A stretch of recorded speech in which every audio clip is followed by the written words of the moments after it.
Hello everybody, my name is Lena and welcome back to another video.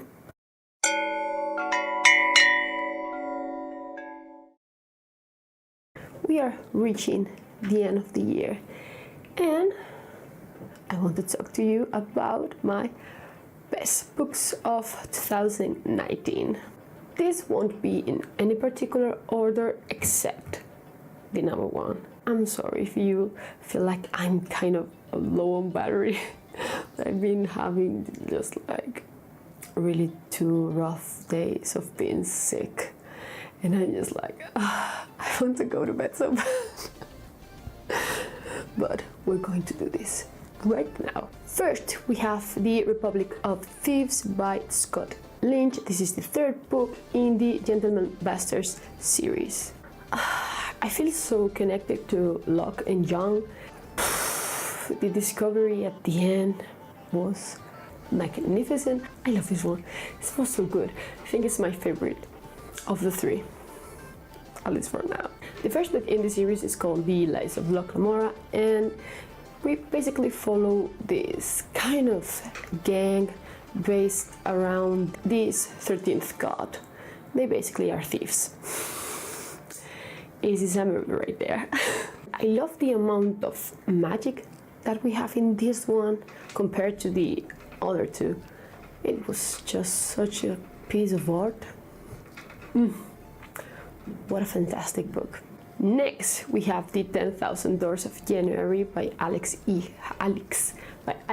Harrow. I've talked about this book this past few months, like I don't know, 100 times already. So I'm pretty sure that you know what this one is about.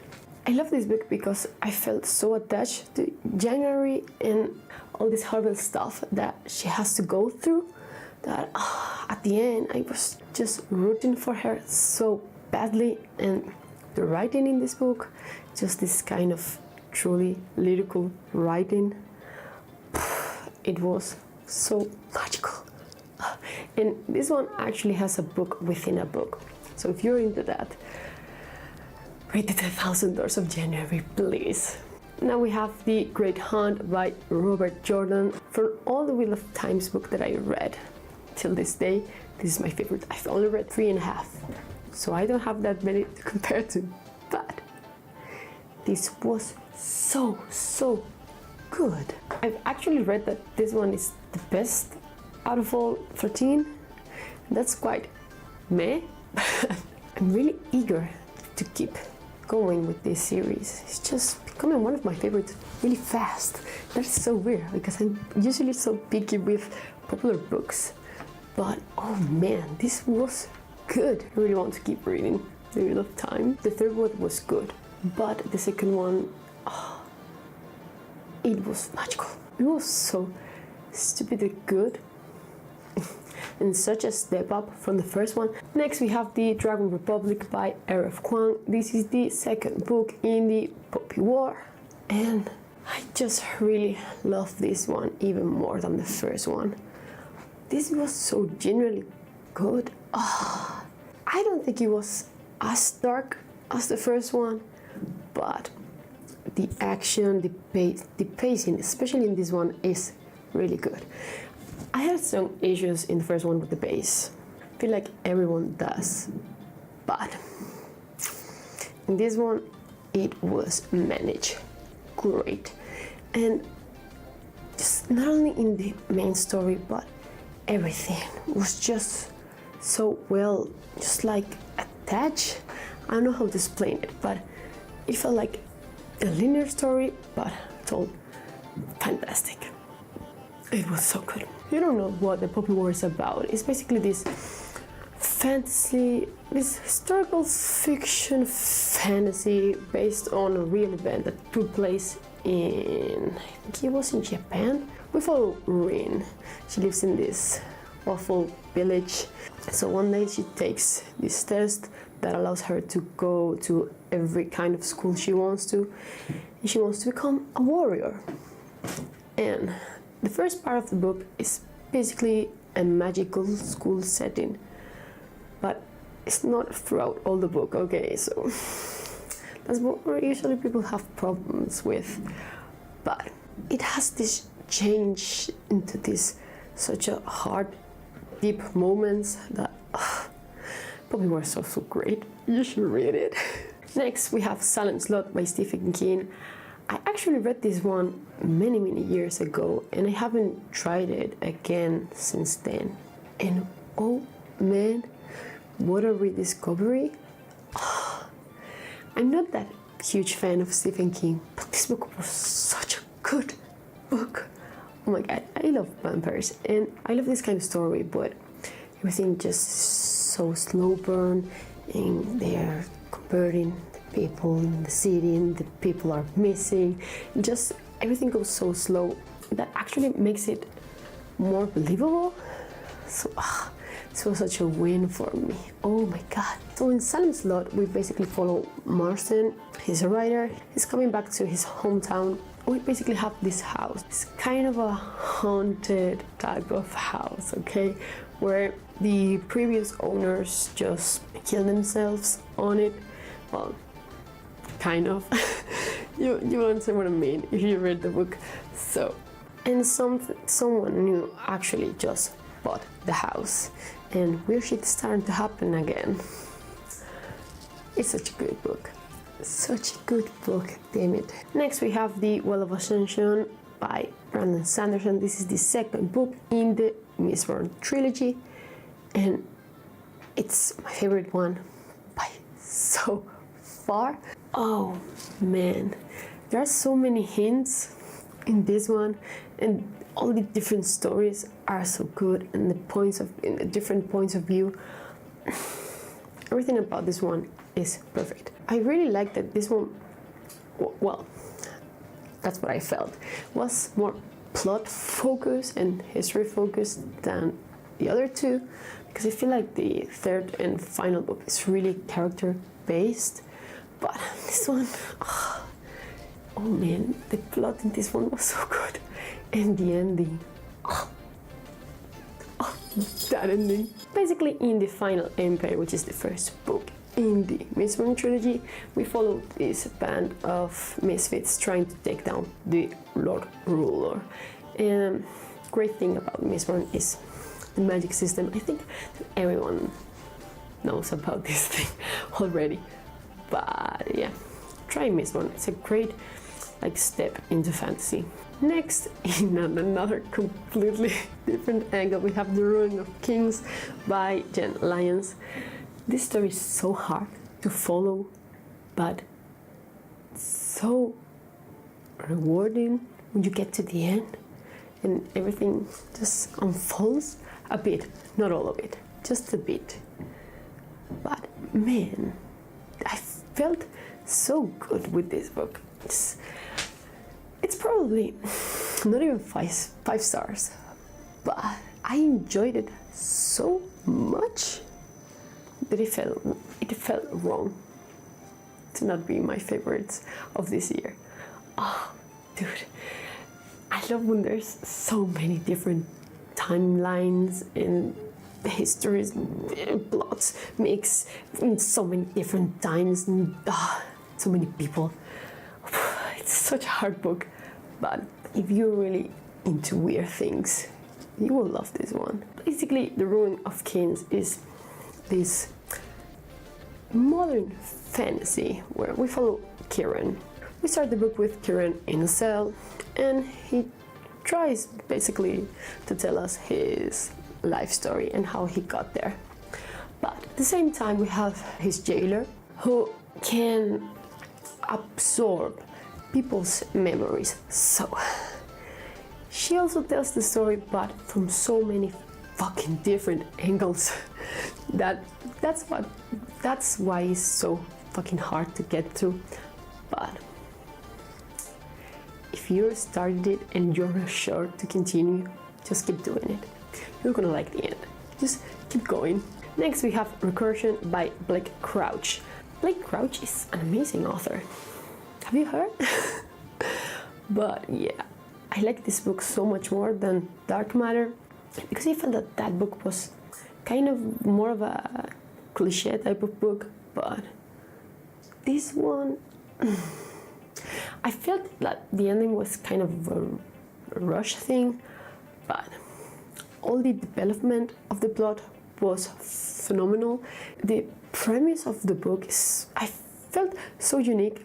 At least the whole beginning of the book was so great.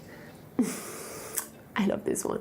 In Recursion, we have our day-to-day world, and some people basically start to have these kind of memories, and they no longer know if these memories are the real one or their own memories are the real ones. And oh man, it's just such a good premise. Please take a Recursion. It's such a good mystery book. It has some sci-fi in there too. Such a good one. Next we have Thunderhead by Neil Schusterman. This is the second book in the Arc of the Scythe trilogy. And oh man, this book is great. It's the best one of the three by so much. All the plot, the world building in this one, the characters, everything just is completely a step up from the first one. So if you weren't hooked by the first one, please keep going and read Thunderhead, because this book is a masterpiece. I kind of want to keep reading Neil Schusterman, because if he can do this, then I'm excited to read another book by him. But yeah, Thunderhead was phenomenal. Please, if you start Scythe, keep going. Thunderhead is such a brilliant book, and that ending though, oh my god, was that good. But basically in the Arc of the Scythe, we live in this utopia.